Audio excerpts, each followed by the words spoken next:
Welcome to Best Practices Weekly, the primary edition. Today we'll look at an article from the reading teacher called Not Just for After Lunch, and it's written by a kindergarten teacher who wanted to make her vocabulary instruction more meaningful. Not Just for After Lunch is written by Amy Toth and can be found in the November 2013 edition of the reading teacher. The author of this article, Amy Toth, is a kindergarten teacher in New Hampshire, and her goal was to develop vocabulary in a more meaningful context, not just her words of the week in isolation.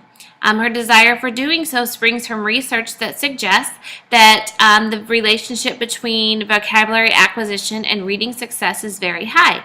That is to say that our very highest readers in the 75th percentile and beyond are also our highest achievers in vocabulary. So it's a natural extension of that research to develop vocabulary instruction in the primary grades. When thinking about how to develop vocabulary in her kindergarten class, Mrs. Toth set some criteria. She wanted, again, to ensure that she did not teach these words in isolation. She wanted to embed it in a regular classroom activity, something that was already happening.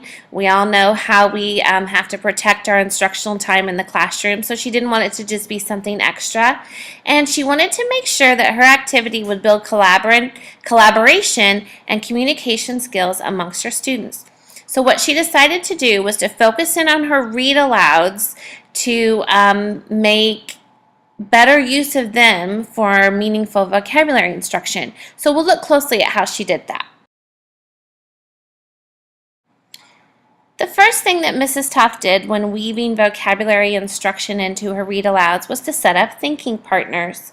The article does make it seem like these were partners that were for a long period of time. I've done this before in my class where they had a buddy of the month. Just something established in your classroom so that students know who their go-to partner is and you're not wasting instructional time trying to figure out who's going to buddy up with who. She was flexible in her pairings as different personalities conflicted. She would make changes. She tried to make sure that each partner brought different personal strengths to the group. But establishing some thinking partners would be step one. So as you can imagine, in her kindergarten classroom, step 2 is teaching them conversation behaviors. Things as simple as you need to look at your partner when they're talking to you. She taught them how to engage partners with a question because the students did. They asked each other questions during the read aloud. She made sure to model and teach them how to speak loud enough for your partner to hear you. And then she also did a direct instruction on transitions. How do you return back to the group once you and your partner have been talking?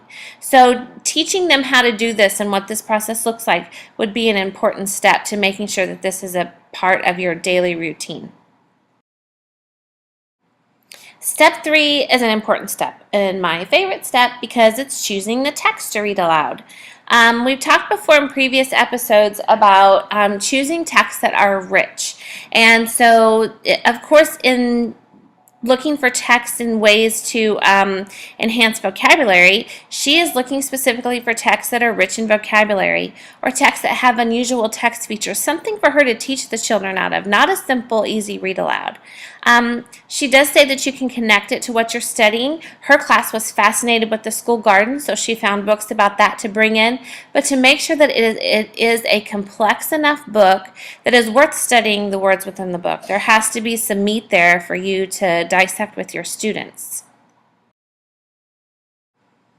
And step 4 is to prepare, and prepare means do it ahead of time, not on your feet. Prepare up to 3 points or questions throughout the book where you're going to ask students to turn and talk with their thinking partner. Now, you want to focus these turn and talk questions on the 4 C's, which are comparing words and contrasting words, making connections to other words that they know, and also using the words in context or looking for context clues to help decode the word. So those are the 4 C's that should guide your questions. And I think that will help you really get into the text and look for words that are going to be worth stopping and doing a turn and talk about. But again, make sure that you have done this part ahead of time so that you're not thinking on your feet and you've really thought about what you're trying to elicit from students during their turn and talk time.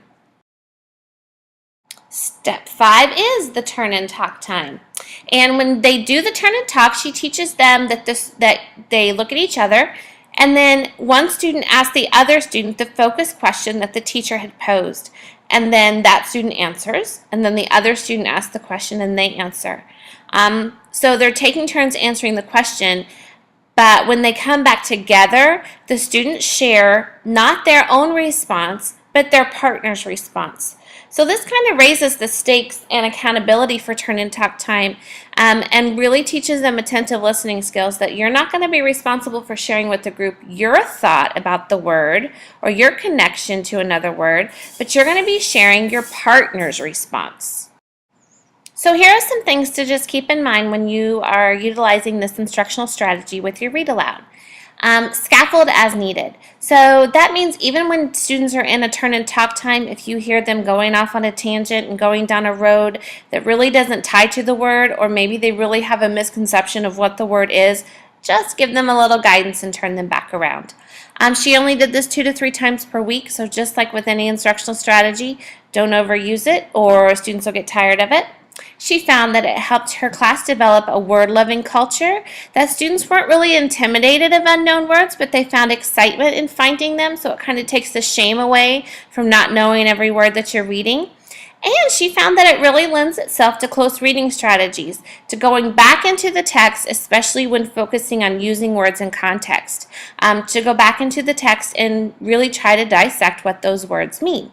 Really like that this best practice is something that we can incorporate into what we're already doing, which is to just be more meaningful and purposeful with our read alouds, and maybe to choose them a little bit more intentionally with rich text and words worth studying. And it's really easy to just take a few minutes before you read aloud or when you're doing your lesson planning and making sure that you're choosing a few points for turning and talking and focusing in on comparing, contrasting, connecting, and looking at the context of words and incorporating those 4 C's that we learned about today. Hope this works well for you in your classroom, and thanks for joining us today.